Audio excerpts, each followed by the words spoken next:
In the third line, Alf, the sacred river, picks up on the A sounds of Xanadu and Kubla Khan, and the rhyme with Ran reinforces Khan in the first line. I'm not certain whether Khan and Ran would have been pronounced with R and A respectively in Coleridge's day, but I don't think it matters much, especially since Ran is an exact rhyme with man in the following line, giving a strong sense of structure and flow to the third and fourth lines, reinforcing the flow of the river itself. The opening sentence of the poem resolves with a shorter line, a trimeter rather than a tetrameter, down to a sunless sea, or perhaps better with an inverted first foot, down to a sunless sea. Tetrameter, just as the river itself comes to an end, brought up short by the sunless sea.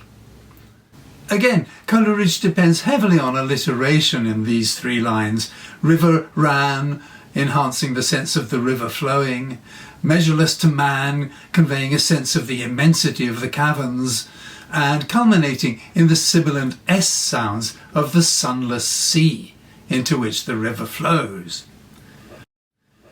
The fact that the caverns are measureless while the sea is sunless creates an image of something both huge and hidden, and it is perhaps at this point that we should start trying to address the $64 question. What does it all mean? It's pretty amazing, really, that one of the most famous poems in the English language doesn't really seem to mean anything at all.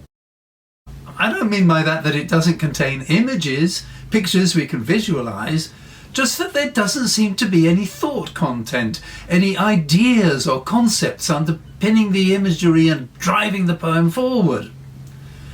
This, I think, is what Hazlitt and other critics of Coleridge's time found puzzling, frustrating even.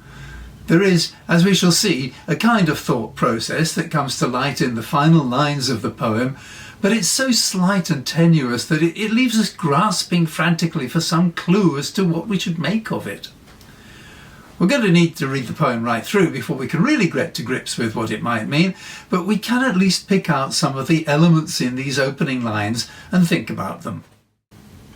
If you've been watching my poetry videos, you'll know I'm very big on noticing contrasting elements within a poem, and that's where I'd like to start with these opening lines.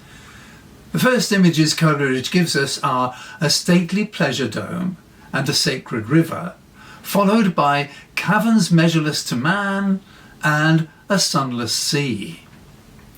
Domes are man-made and rise up to the sky, while caverns are natural and underground. The third line, which tells us of the river running through Xanadu, doesn't explicitly mention open countryside beneath the sky, but that surely is how we envisage it, until we're told it runs through caverns to a sunless sea.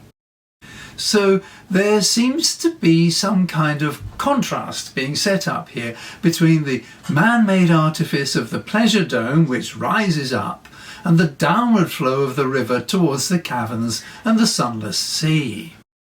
The pleasure dome, being man-made, must have its dimensions, although again this is not stated explicitly, but the caverns are measureless to man, and that sense of vastness is associated with darkness as the river runs through these measureless caverns to a sea that is sunless.